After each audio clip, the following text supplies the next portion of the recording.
बाबू उदय भानुलाल के परिवार में 20 ही प्राणी थे। कोई ममेरा भाई था, कोई फुफेरा, कोई भांजा था, कोई भतीजा, लेकिन यहां हमें उनसे कोई प्रयोजन नहीं। वह अच्छे वकील थे, लक्ष्मी प्रसन्न थी और कुटुंब के दरिद्र प्राणियों को आश्रय देना उनका कर्तव्य ही था। हमारा संबंध तो केवल उनकी दोनों कन्याओं से है, जिनमें बड़ी का नाम निर्मला और छोटी का कृष्णा था। अभी कल दोनों साथ साथ गुड़िया खेलती थीं। निर्मला का 15वां साल था, कृष्णा का 10वां। फिर भी उनके स्वभाव में कोई विशेष अंतर न था। दोनों चंचल, खिलाड़िन और सैर तमाशे पर जान देती थीं। दोनों गुड़िया का धूमधाम से ब्याह करती थीं, सदा काम से जी चुराती थीं। मां पुकारती रहती थी, पर दोनों कोठे पर छिपी बैठी रहती थीं कि न जाने किस काम के लिए बुलाती है। दोनों अपने भाइयों से लड़ती थीं, नौकरों को डांटती थीं और बाजे की आवाज सुनते ही द्वार पर आकर खड़ी हो जाती थीं। परंतु आज एकाएक एक ऐसी बात हो गई है जिसने बड़ी को बड़ी और छोटी को छोटी बना दिया है। कृष्णा वही है, पर निर्मला बड़ी गंभीर, एकांत प्रिय और लज्जाशील हो गई है। इधर महीनों से बाबू उदय भानुलाल निर्मला के विवाह की बातचीत कर रहे थे। आज उनकी मेहनत ठिकाने लगी है। बाबू भालचंद्र सिन्हा के ज्येष्ठ पुत्र भुवन मोहन सिन्हा से बात पक्की हो गई है। वर के पिता ने कह दिया है कि आप अपनी खुशी से ही दहेज दें या न दें, मुझे इसकी परवाह नहीं। हाँ, बारात में जो लोग जाएं, उनका आदर सत्कार अच्छी तरह होना चाहिए, जिससे मेरी और आपकी जग हंसाई ना हो। बाबू उदय भानुलाल थे तो वकील, पर संचय करना न जानते थे। दहेज उनके सामने कठिन समस्या थी। इसलिए जब वर के पिता ने स्वयं कह दिया कि मुझे दहेज की परवाह नहीं, तो मानो उन्हें आंखें मिल गई। डरते थे, न जाने किस किस के सामने हाथ फैलाना पड़े। 2-3 महाजनों को ठीक कर रखा था। उनका अनुमान था कि हाथ रोकने पर भी 20,000 से कम खर्च न होंगे। ये आश्वासन पाकर वे खुशी के मारे फूले न समाये। इसकी सूचना ने अज्ञान बालिका को मुंह ढांप कर एक कोने में बिठा रखा है। उसके हृदय में एक विचित्र शंका समा गई है। रोम रोम में एक अज्ञात भय का संचार हो गया है।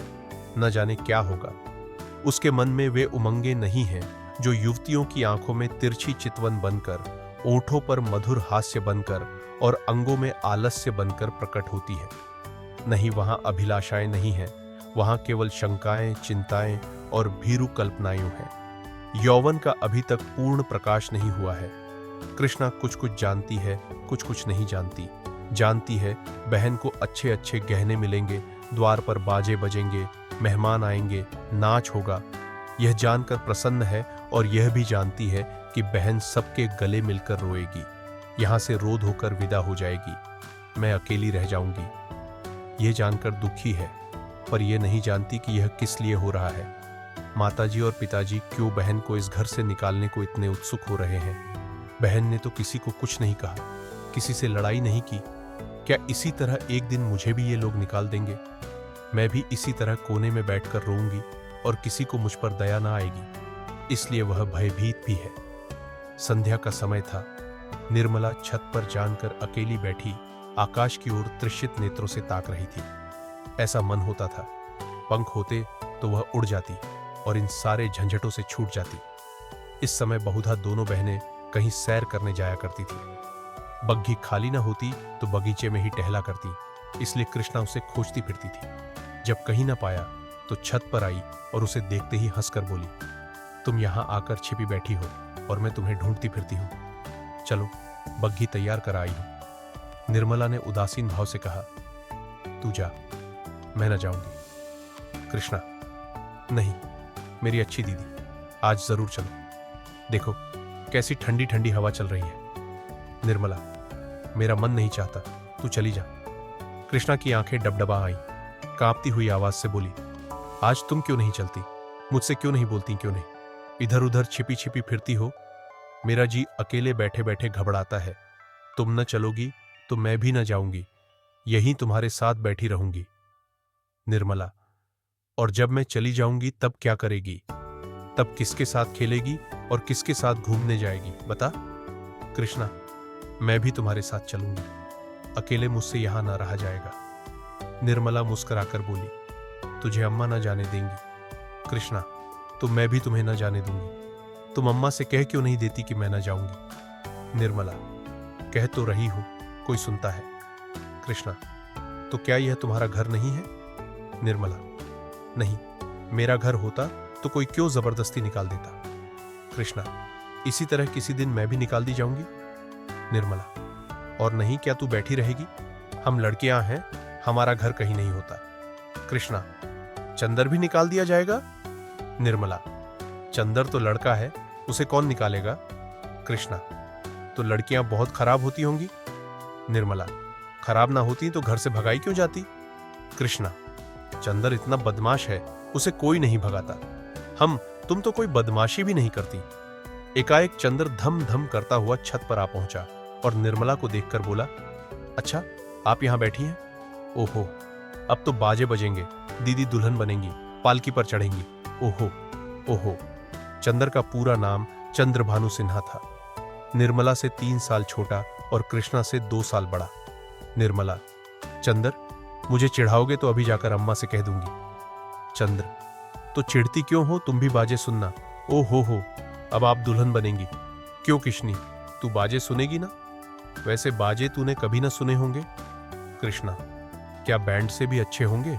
चंद्र, हाँ, बैंड से भी अच्छे, 1000 गुने अच्छे, लाख गुने अच्छे। तुमने जाने क्या एक बैंड सुन लिया तो समझने लगी कि उससे अच्छे बाजे नहीं होते। बाजे बजाने वाले लाल लाल वर्दियां और काली काली टोपियां पहने होंगे, ऐसे खूबसूरत मालूम होंगे कि तुमसे क्या कहूं। आतिशबाजियां भी होंगी, हवाइयां आसमान में उड़ जाएंगी और वहां तारों में लगेंगी तो लाल पीले हरे नीले तारे टूट टूट कर गिरेंगे। बड़ा मजा आएगा। कृष्णा, और क्या क्या होगा चंदन, बता दे मेरे भैया। चंद्र, मेरे साथ घूमने चल तो रास्ते में सारी बातें बता दूं। ऐसे ऐसे तमाशे होंगे कि देखकर तेरी आंखें खुल जाएंगी। हवा में उड़ती हुई परियां होंगी, सचमुच की परियां। कृष्णा, अच्छा चलो, लेकिन न बताओगे तो मारूंगी। चंद्रभानु और कृष्णा चले गए, पर निर्मला अकेली बैठी रह गई। कृष्णा के चले जाने से इस समय उसे बड़ा क्षोभ हुआ। कृष्णा, जिसे वह प्राणों से भी अधिक प्यार करती थी, आज इतनी निठुर हो गई, अकेली छोड़कर चली गई। बात कोई न थी, लेकिन दुखी हृदय दुखती हुई आंख है जिसमें हवा से भी पीड़ा होती है। निर्मला बड़ी देर तक बैठी रोती रही। भाई बहन, माता पिता सभी इसी भांति मुझे भूल जाएंगे, सबकी आंखें फिर जाएंगी, फिर शायद इन्हें देखने को भी तरस जाऊं। बाग में फूल खिले हुए थे, मीठी मीठी सुगंध आ रही थी, चैत की शीतल मंद समीर चल रही थी, आकाश में तारे छिटके हुए थे। निर्मला इन्हीं शोकमय विचारों में पड़ी पड़ी सो गई और आंख लगते ही उसका मन स्वप्न देश में विचरने लगा। क्या देखती है कि सामने एक नदी लहरें मार रही है और वह नदी के किनारे नाव की बाट देख रही है। संध्या का समय है, अंधेरा किसी भयंकर जंतु की भांति बढ़ता चला आता है। वह घोर चिंता में पड़ी हुई है कि कैसे यह नदी पार होगी, कैसे पहुंचूंगी। रो रही है कि कहीं रात न हो जाए, नहीं तो मैं अकेली यहां कैसे रहूंगी। एकाएक उसे एक सुंदर नौका घाट की ओर आती दिखाई देती है। वह खुशी से उछल पड़ती है और जो ही नाव घाट पर आती है वह उस पर चढ़ने के लिए बढ़ती है, लेकिन जो ही नाव के पटरे पर पैर रखना चाहती है उसका मल्लाह बोल उठता है, तेरे लिए यहां जगह नहीं है।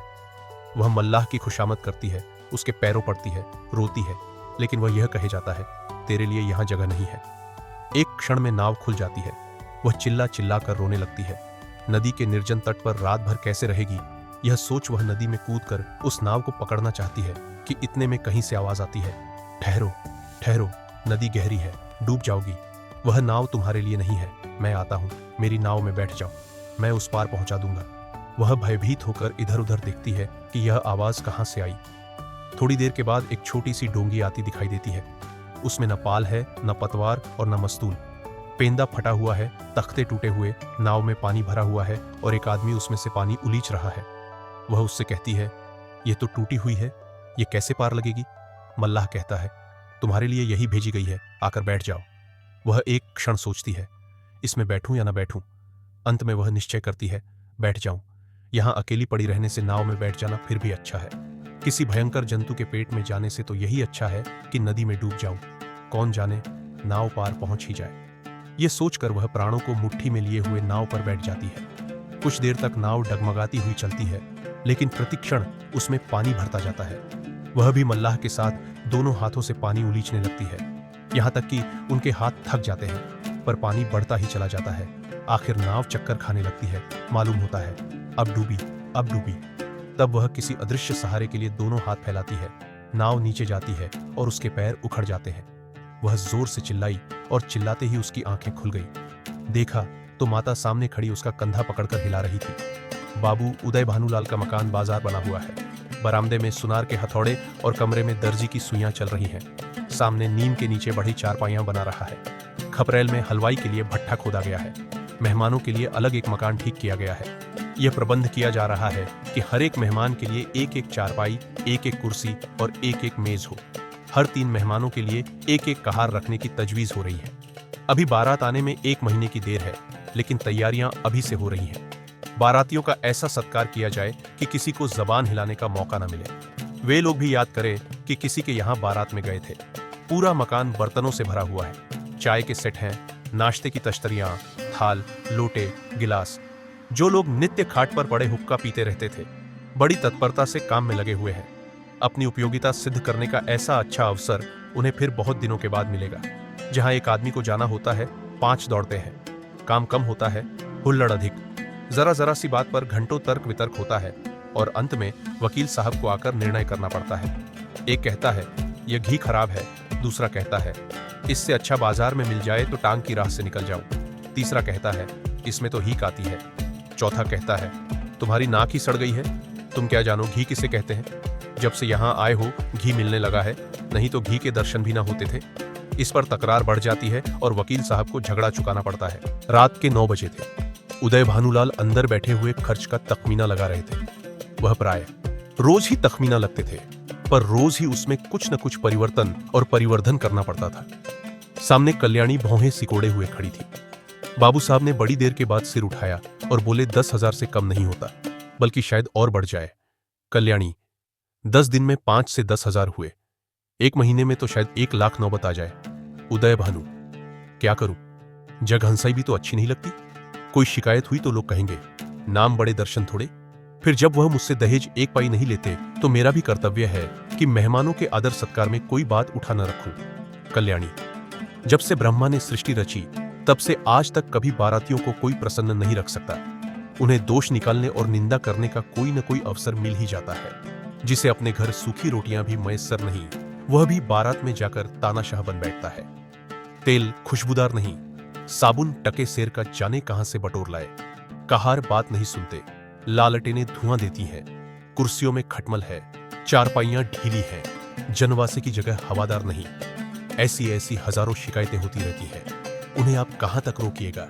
अगर यह मौका न मिला तो और कोई ऐब निकाल लिए जाएंगे। भाई यह तेल तो रंडियों के लगाने लायक नहीं, हमें तो सादा तेल चाहिए। जनाब ने यह साबुन नहीं भेजा है।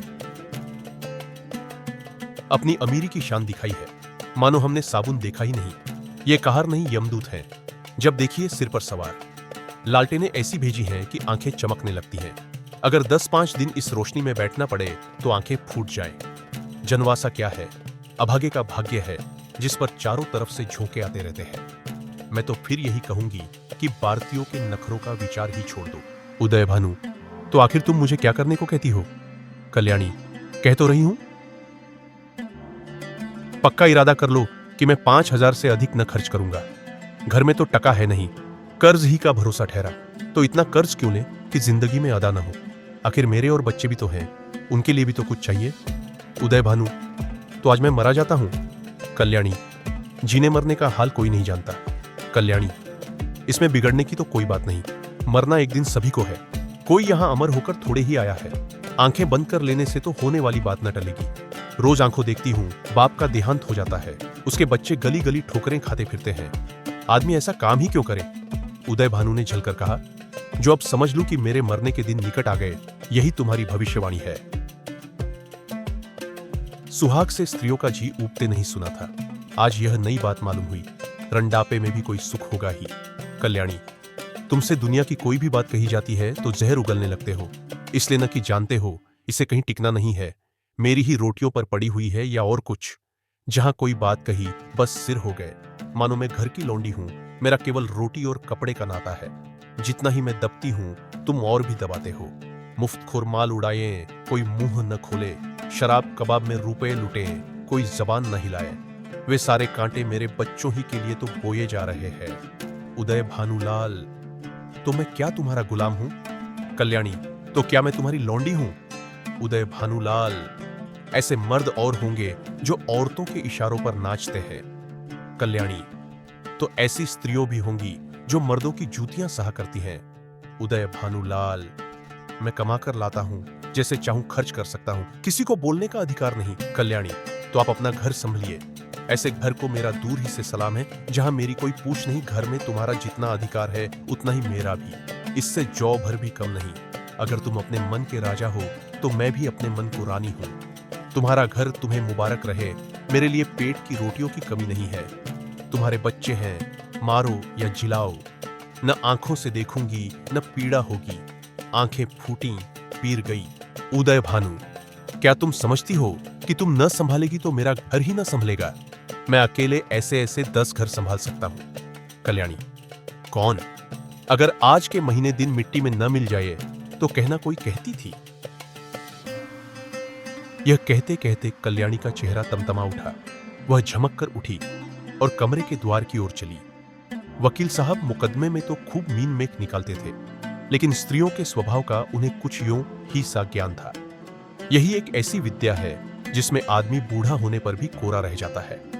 अगर वे अब भी नरम पड़ जाते और कल्याणी का हाथ पकड़कर बिठा लेते तो शायद वह रुक जाती, लेकिन आपसे यह तो हो न सका। उल्टे चलते चलते एक और चरका दिया। बोल, मैके का घमंड होगा? कल्याणी ने द्वारा पर रुककर पति की ओर लाल लाल नेत्रों से देखा और बिफर कर बोली, मैके वाले मेरे तकदीर के साथी नहीं है और न मैं इतनी नीच हूं कि उनकी रोटियों पर जा पड़ूं। उदय भानु, तब कहां जा रही हो? कल्याणी, तुम यह पूछने वाले कौन होते हो? ईश्वर की सृष्टि में असंख्य पराप्रियों के लिए जगह है, क्या मेरे ही लिए जगह नहीं है? यह कहकर कल्याणी कमरे के बाहर निकल गई। आंगन में आकर उसने एक बार आकाश की ओर देखा, मानो तारागण को साक्षी दे रही है कि मैं इस घर में कितनी निर्दयता से निकाली जा रही हूं। रात के 11 बज गए थे। घर में सन्नाटा छा गया था। दोनों बेटों की चारपाई उसी के कमरे में रहती थी। वह अपने कमरे में आई, देखा चंद्रभानु सोया है। सबसे छोटा सूर्यभानु चारपाई पर उठ बैठा है। माता को देखते ही वह बोला, तुम तहां गई थी अम्मा? कल्याणी दूर ही से खड़े खड़े बोली, कहीं तो नहीं बेटा, तुम्हारे बाबूजी के पास गई थी। सूर्य, तुम तली दई, मुझे अतेलेदर लगता था। तुम क्यों तली दी थी बताओ? यह कहकर बच्चे ने गोद में चढ़ने के लिए दोनों हाथ फैला दिए। कल्याणी अब अपने को न रोक सकी। मातृ स्नेह के सुधा प्रवाह से उसका संतप्त हृदय परिप्लावित हो गया। हृदय के कोमल पौधे जो क्रोध के ताप से मुरझा गए थे, फिर हरे हो गए। आंखें सजल हो गईं। उसने बच्चे को गोद में उठा लिया और छाती से लगाकर बोली, तुमने पुकार क्यों न लिया बेटा? सूर्य, पुतालता तोता, तुम थुनती न थी। बताओ, अब तो कभी न दाओगी। कल्याणी, नहीं भैया, अब नहीं जाऊंगी। यह कहकर कल्याणी सूर्यभानु को लेकर चारपाई पर लेटी। मां के हृदय से लिपटते ही बालक निशंक होकर सो गया। कल्याणी के मन में संकल्प विकल्प होने लगे। पति की बातें याद आती तो मन होता घर को तिलांजलि देकर चली जाऊं, लेकिन बच्चों का मुंह देखती तो वात्सल्य से चित्त गद्र हो जाता। बच्चों को किस पर छोड़कर जाऊं? मेरे इन लालों को कौन पालेगा? ये किसके होकर रहेंगे? कौन प्रातः काल इन्हें दूध और हलवा खिलाएगा? कौन इनकी नींद सोएगा, इनकी नींद जागेगा? बेचारे कौड़ी के 3 हो जाएंगे। नहीं प्यारो, मैं तुम्हें छोड़कर नहीं जाऊंगी। तुम्हारे लिए सब कुछ सह लूंगी। निरादर, अपमान, जली कटी, खोटी खरी, घुड़की झिड़की, सब तुम्हारे लिए सहूंगी। कल्याणी तो बच्चे को लेकर लेटी, पर बाबू साहब को नींद न आई। उन्हें चोट करने वाली बातें बड़ी मुश्किल से बोलती थी। उफ, यह मिजाज, मानो मैं ही इनकी स्त्री हूं। बात मुंह से निकालनी मुश्किल है। अब मैं इनका गुलाम होकर रहूं। घर में अकेली यह रहे और बाकी जितने अपने बेगाने हैं सब निकाल दिए जाए। जला करती है, मनाती है कि यह किसी तरह मरे तो मैं अकेली आराम करूं। दिल की बात मुंह से निकल ही आती है, चाहे कोई कितना ही छिपाए। कई दिन से देख रहा हूं, ऐसी ही जली कटी सुनाया करती है। मैके का घमंड होगा, लेकिन वहां कोई भी ना पूछेगा। अभी सब अवभगत करते हैं। जब जाकर सिर पड़ जाएंगी तो आटे दाल का भाव मालूम हो जाएगा। रोती हुई जाएंगी, वाह रे घमंड। सोचती हैं, मैं ही यह गृहस्थी चलाती हूं। अभी 4 दिन को कहीं चला जाऊं तो मालूम हो जाएगा, सारी शेखी किरकिरी हो जाएगा। एक बार इनका घमंड तोड़ ही दूं, जरा वैधव्य का मजा भी चखा दूं। न जाने इनकी हिम्मत कैसे पड़ती है कि मुझे यो कोसने लगता है। मालूम होता है प्रेम इन्हें छू नहीं गया, या समझती है यह घर से इतना चिमटा हुआ है कि इसे चाहे जितना कोसूं टलने का नाम न लेगा। यही बात है, पर यहां संसार से चिमटने वाले जीव नहीं है। जहन्नुम में जाइए, यह घर जहां ऐसे प्राणियों से पाला पड़े। घर है या नरक? आदमी बाहर से थका मांदा आता है तो उसे घर में आराम मिलता है। यहां आराम के बदले कोसने सुनने पड़ते हैं। मेरी मृत्यु के लिए व्रत रखे जाते हैं। यह है 25 वर्ष के दाम्पत्य जीवन का अंत। बस चल ही दूं। जब देख लूंगा इनका सारा घमंड धूल में मिल गया और मिजाज ठंडा हो गया तो लौट आऊंगा। 4-5 दिन काफी होंगे। लो, तुम भी याद करोगी किसी से पाला पड़ा था। यही सोचते हुए बाबू साहब उठे, रेशमी चादर गले में डाली, कुछ रुपये लिए, अपना कार्ड निकालकर दूसरे कुर्ते की जेब में रखा, छड़ी उठाई और चुपके से बाहर निकले। सब नौकर नींद में मस्त थे। कुत्ता आहट पाकर चौंक पड़ा और उनके साथ हो लिया। पर यह कौन जानता था कि यह सारी लीला विधि के हाथों रची जा रही है। जीवन रंगशाला का वह निर्दय सूत्रधार किसी अगम गुप्त स्थान पर बैठा हुआ अपनी जटिल क्रूर क्रीड़ा दिखा रहा है। यह कौन जानता था कि नकल असल होने जा रही है, अभिनय सत्य का रूप ग्रहण करने वाला है। निशा ने इंदु को परास्त करके अपना साम्राज्य स्थापित कर लिया था। उसकी पैशाचिक सेना ने प्रकृति पर आतंक जमा रखा था। सद्र वृत्तियां मुंह छिपाए पड़ी थी और कुवृत्तियां विजय गर्व से इठलाती फिरती थी। वन में वन्य जंतु शिकार की खोज में विचार रहे थे और नगरों में नर पिशाच गलियों में मंडराते फिरते थे। बाबू उदय भानुलाल लपके हुए गंगा की ओर चले जा रहे थे। उन्होंने अपना कुर्ता घाट के किनारे रखकर 5 दिन के लिए मिर्जापुर चले जाने का निश्चय किया था। उनके कपड़े देखकर लोगों को डूब जाने का विश्वास हो जाएगा। कार्ड कुर्ते की जेब में था। पता लगाने में कोई दिक्कत ना हो सकती थी। दम के दम में सारे शहर में खबर मशहूर हो जाएगी। 8 बजते बजते तो मेरे द्वार पर सारा शहर जमा हो जाएगा। तब देखूं देवी जी क्या करती है। यही सोचते हुए बाबू साहब गलियों में चले जा रहे थे। सहसा उन्हें अपने पीछे किसी दूसरे आदमी के आने की आहट मिली। समझे कोई होगा। आगे बढ़े, लेकिन जिस गली में वह मुड़ते उसी तरफ यह आदमी भी मुड़ता था। तब बाबू साहब को आशंका हुई कि यह आदमी मेरा पीछा कर रहा है। ऐसा आभास हुआ कि इसकी नीयत साफ नहीं है। उन्होंने तुरंत जेबी लालटेन निकाली और उसके प्रकाश में उस आदमी को देखा। एक वरिष्ठ मनुष्य कंधे पर लाठी रखे चला आता था। बाबू साहब उसे देखते ही चौंक पड़े।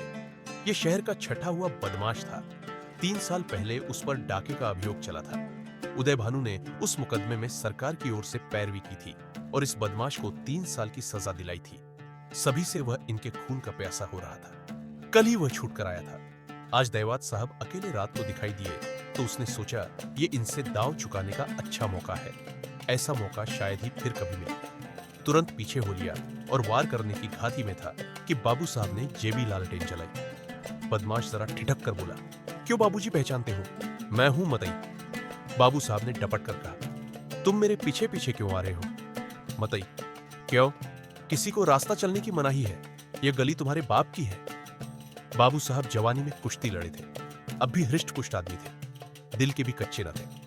छड़ी संभाल कर बोले, अभी शायद मन नहीं भरा। अब की 7 साल को जाओगे। 7 साल को जाऊंगा या 14 साल को, पर तुम्हें जिद्दा न छोड़ूंगा। हाँ, अगर तुम मेरे पैरों पर गिरकर कसम खाओ कि अब किसी को सजा न कराऊंगा तो छोड़ दो। बोलो मंजूर है? उदय भानु, तेरी शामत तो नहीं आई? मतई, शामत मेरी नहीं आई, तुम्हारी आई है। बोलो खाते हो कसम एक? उदय भानु, तुम हटते हो कि मैं पुलिसमैन को बुलाऊं? मतई, दो। उदय भानु गरज कर, हट जा बादशाह सामने से। मतई, 3। मुंह से 3 शब्द निकालते ही बाबू साहब के सिर पर लाठी का ऐसा तुल्ला हाथ पड़ा कि वह अचेत होकर जमीन पर गिर पड़े। मुंह से केवल इतना ही निकला है, मार डाला। मतई ने समीप आकर देखा तो सिर फट गया था और खून की धार निकल रही थी। नाड़ी का कहीं पता न था। समझ गया कि काम तमाम हो गया। उसने कलाई से सोने की घड़ी खोल ली, कुर्ते से सोने के बटन निकाल लिए, उंगली से अंगूठी उतारी और अपनी राह चला गया, मानो कुछ हुआ ही नहीं। हाँ, इतनी दया की कि लाश रास्ते से घसीटकर किनारे डाल दी। हाय, बेचारे क्या सोचकर चले थे? क्या हो गया? जीवन, तुमसे ज्यादा असर भी दुनिया में कोई वस्तु है? क्या वह उस दीपक की भांति ही क्षणभंगुर नहीं है जो हवा के एक झोंके से बुझ जाता है? पानी के एक बुलबुले को देखते हो, लेकिन उसे टूटते भी कुछ देर लगती है। जीवन में उतना सार भी नहीं, सांस का भरोसा ही क्या, और इसी नश्वरता पर हम अभिलाषाओं के कितने विशाल भवन बनाते हैं। नहीं जानते नीचे जाने वाली सांस ऊपर आएगी या नहीं, पर सोचते इतनी दूर की है मानो हम अमर हैं। विवाह का विलाप और अनाथों का रोना सुनाकर हम पाठकों का दिल न दुखाएंगे। जिसके ऊपर पड़ती है वह रोता है, विलाप करता है, पछाड़े खाता है। ये कोई नई बात नहीं। हाँ, अगर आप चाहें तो कल्याणी की उस घोर मानसिक यातना का अनुमान कर सकते हैं जो उसे इस विचार से हो रही थी कि मैं ही अपने प्राणाधार की घातिका हूं। वह वाक्य जो क्रोध के आवेश में उसके असंयत मुख से निकले थे, अब उसके हृदय को वाणों की भांति छेद रहे थे। अगर पति ने उसकी गोद में कराह कराह कर प्राण त्याग दिए होते तो उसे संतोष होता कि मैंने उनके प्रति अपने कर्तव्य का पालन किया। शोकाकुल हृदय को इससे ज्यादा सांत्वना और किसी बात से नहीं होती। उसे इस विचार से कितना संतोष होता कि मेरे स्वामी मुझसे प्रसन्न गए, अंतिम समय तक उनके हृदय में मेरा प्रेम बना रहा। कल्याणी को यह संतोष न था। वह सोचती थी, हाँ, मेरी 25 बरस की तपस्या निष्फल हो गई। मैं अंत समय अपने प्राणपति के प्रेम के वंचित हो गई। अगर मैंने उन्हें ऐसे कठोर शब्द न कहे होते तो वह कदापि रात को घर से न जाते। न जाने उनके मन में क्या क्या विचार आए हो। उनके मनोभावों की कल्पना करके और अपने अपराध को बढ़ा बढ़ाकर वह आठों पहर कुढ़ती रहती थी। जिन बच्चों पर वह प्राण देती थी अब उनकी सूरत से छिड़ती। इन्हीं के कारण मुझे अपने स्वामी से रार मोल लेनी पड़ी। यही मेरे शत्रु है। जहां आठों पहर कचहरी सी लगी रहती थी वहां अब खाक उड़ती है। वह मेला ही उठ गया। जब खिलाने वाला ही न रहा तो खाने वाले कैसे पड़े रहते। धीरे धीरे 1 महीने के अंदर सभी भांजे भतीजे विदा हो गए। जिनका दावा था कि हम पानी की जगह खून बहाने वालों में हैं, वे ऐसा सरपट भागे कि पीछे फिरकर भी न देखा। दुनिया ही दूसरी हो गई। जिन बच्चों को देखकर प्यार करने को जी जाता था उनके चेहरे पर अब मक्खियां भिन भिनाती थी। न जाने वह कांति कहां चली गई। शोक का आवेग कम हुआ तो निर्मला के विवाह की समस्या उपस्थित हुई। कुछ लोगों की सलाह हुई कि विवाह इस साल रोक दिया जाए, लेकिन कल्याणी ने कहा, इतनी तैयारियों के बाद विवाह को रोक देने से सब किया धरा मिट्टी में मिल जाएगा और दूसरे साल फिर यही तैयारियां करनी पड़ेंगी। जिसकी कोई आशा नहीं, विवाह कर ही देना अच्छा है। कुछ लेना देना तो है ही नहीं। बारातियों के सेवा सत्कार का काफी सामान हो चुका है। विलंब करने में हानि ही हानि है। अतएव महाशय भालचंद्र को शक सूचना के साथ यह संदेश भी भेज दिया गया। कल्याणी ने अपने पत्र में लिखा, इस अनाथिनी पर दया कीजिए और डूबती हुई नाव को पार लगाइए। स्वामी जी के मन में बड़ी बड़ी कामनाएं थीं, किंतु ईश्वर को कुछ और ही मंजूर था। अब मेरी लाज आपके हाथ है। कन्या आपकी हो चुकी। मैं लोगों की सेवा सत्कार करने को अपना सौभाग्य समझती, लेकिन यदि इसमें कुछ कमी हो, कुछ त्रुटि पड़े तो मेरी दशा का विचार करके क्षमा कीजिएगा। मुझे विश्वास है कि आप इस अनाथिनी की निंदा न होने देंगे। आदि। कल्याणी ने यह पत्र डाक से न भेजा, बल्कि पुरोहित से कहा, आपको कष्ट तो होगा, पर आप स्वयं जाकर यह पत्र दीजिए और मेरी ओर से बहुत विनय के साथ कहिएगा कि जितने कम आदमी आए उतना ही अच्छा। यहां कोई प्रबंध करने वाला नहीं है। पुरोहित मोटेराम यह संदेश लेकर तीसरे दिन लखनऊ जा पहुंचे। संध्या का समय था। बाबू भालचंद्र दीवान खाने के सामने आराम कुर्सी पर नंग धड़ंग लेटे हुए हुक्का पी रहे थे। बहुत ही स्थूल, ऊंचे कद के आदमी थे। ऐसा मालूम होता था कि काला देव है या कोई हबशी अफ्रीका से पकड़कर आया है। सिर से पैर तक एक ही रंग था, काला। चेहरा इतना स्याह था कि मालूम न होता था कि माथे का अंत कहां है, सिर का आरंभ कहां। बस कोयले की एक सजीव मूर्ति थी। आपको गर्मी बहुत सताती थी। 2 आदमी खड़े पंखा झल रहे थे। उस पर भी पसीने का तार बंधा हुआ था। आप आबकारी के विभाग में एक ऊंचे ओहदे पर थे। 500 रुपये वेतन मिलता था। ठेकेदारों से खूब रिश्वत लेते थे। ठेकेदार शराब के नाम पानी बेचे, 24 घंटे दुकान खुली रखे। आपको केवल खुश रखना काफी था। सारा कानून आपकी खुशी थी। इतनी भयंकर मूर्ति थी कि चांदनी रात में लोग उन्हें देखकर सहसा चौंक पड़ते थे। बालक और स्त्रियां ही नहीं, पुरुष तक सहम जाते थे। चांदनी रात इसलिए कहा गया कि अंधेरी रात में तो उन्हें कोई देख ही न सकता था। श्यामलता अंधकार में विलीन हो जाती थी। केवल आंखों का रंग लाल था। जैसे पक्का मुसलमान 5 बार नमाज पढ़ता है, वैसे ही आप भी 5 बार शराब पीते थे। मुफ्त की शराब तो काजी को हलाल है। फिर आप तो शराब के अफसर ही थे। जितनी चाहे पिए, कोई हाथ पकड़ने वाला न था। जब प्यास लगती शराब पी लेते। जैसे कुछ रंगों में परस्पर सहानुभूति है, उसी तरह कुछ रंगों में परस्पर विरोध है। लालिमा के संयोग से कालिमा और भी भयंकर हो जाती है।